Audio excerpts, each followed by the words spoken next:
नमस्कार, Shalini Kaushik law classes में आपका स्वागत है।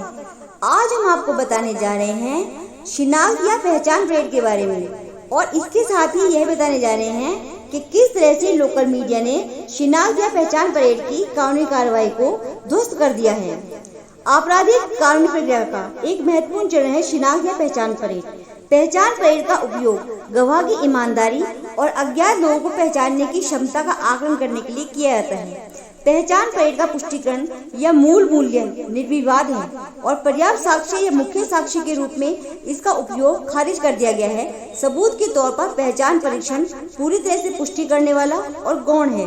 शिनाख्त का अर्थ होता है पहचानना। जब कोई व्यक्ति अपराध करने के बाद पकड़ा जाता है तब यह पक्का करने के लिए कि वही अपराध करने वाला है, पीड़ित व्यक्ति से उसकी पहचान करवाई जाती है। अपराधी को कई व्यक्तियों के बीच खड़ा कर दिया जाता है और फिर पीड़ित व्यक्ति को बुलाकर उनमें से अपराधी को पहचानने के लिए कहा जाता है और पीड़ित व्यक्ति द्वारा अपराधी को पहचान करने की इस कार्यवाही को ही शिनाख्त परेड कहते हैं। भारतीय साक्ष्य अधिनियम 1872 की धारा 9 शिनाख्त परेड के संबंध में प्रावधान करती है।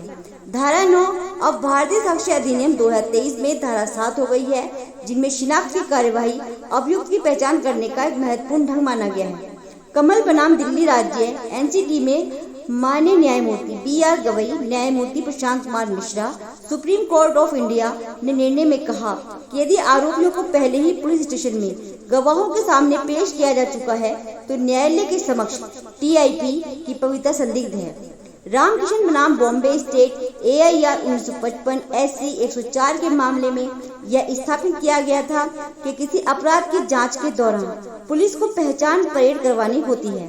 ये परेड गवाहों को अपराध के केंद्र में रहने वाली संपत्तियों या अपराध में शामिल व्यक्तियों की पहचान करने में सक्षम बनाने के उद्देश्य से की जाती है। साक्ष्य अधिनियम की धारा 9 न्यायालय में प्रासंगिक तथ्यों के रूप में सही अभियुक्त और संबंधित संपत्तियों की पहचान की स्वीकार्यता की अनुमति देती है। हालांकि यह अभियुक्त के लिए जांच अधिकारी द्वारा आयोजित पहचान परेड में भाग लेना अनिवार्य नहीं बनाती है। इसका मतलब यह है कि अभियुक्त को पहचान प्रक्रिया में भाग लेने के लिए बाध्य नहीं किया जा सकता है। शिनाख्त परेड पर दंड प्रक्रिया संहिता 1973 की धारा 54A लागू होती थी, जो अब भारतीय न्याय सुरक्षा संहिता 2023 में धारा 54 हो गई है। धारा 54 में गिरफ्तार व्यक्ति की शिनाख्त के बारे में बताया गया है। यदि जांच के हिस्से के रूप में गिरफ्तार व्यक्ति की पहचान करना आवश्यक है तो क्षेत्राधिकार वाला न्यायालय गिरफ्तार व्यक्ति को पहचान प्रक्रिया से गुजरने का आदेश दे सकता है, किंतु इस पहचान परेड का अनुरोध पुलिस स्टेशन के प्रभारी अधिकारी की ओर से आना चाहिए। अदालत पहचान के तरीके को तय करेगी। यदि संदिग्ध की पहचान करने वाला व्यक्ति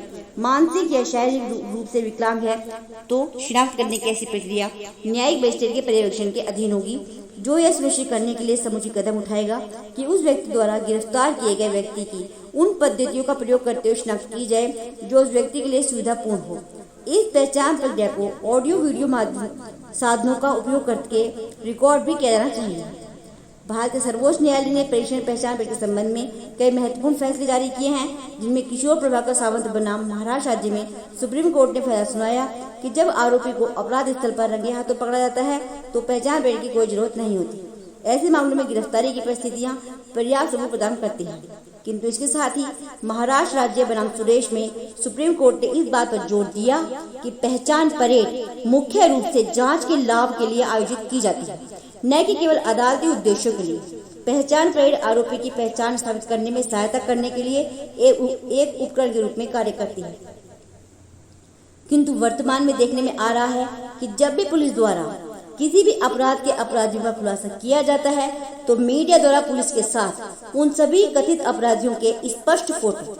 सोशल मीडिया नेटवर्किंग साइट्स पर और अखबारों में प्रकाशित कर दिए जाते हैं, जबकि अपराधियों के पुलिस द्वारा पकड़े जाने के बाद उन्हें एक लंबी अदालती प्रक्रिया से गुजरना होता है और जिसमें एक मुख्य प्रक्रिया शिनाख्त परेड भी होती है। नेटवर्किंग साइट्स और समाचार पत्रों में अपराधियों के स्पष्ट फोटो का आना एक तरह से पीड़ितों और कथित अपराधियों दोनों के ही हितों के खिलाफ है, क्योंकि बहुत सी बार पीड़ित ने अपराधी को देखा हुआ नहीं होता है और वह पुलिस के पास खड़े अपराधी को देखकर अंदाजे से ही उस व्यक्ति की अपराधी के रूप में शिनाख्त कर देता है, जिसे बाद में अदालती कार्यवाही में अपराधी तक साबित करने में अभियोजन विफल रह जाता है। इसके साथ ही जिस व्यक्ति की अपराधी के रूप में पीड़ित ने मीडिया रिपोर्टिंग के आधार पर शिनाख्त कर दी थी, उसे भी अदालती कार्रवाई में निर्दोष साबित होने में इतनी लंबी अवधि तक सामाजिक प्रताड़ना से गुजरना पड़ता है, जो उससे भी ज्यादा उसके परिवार के लिए घातक साबित हो जाता है।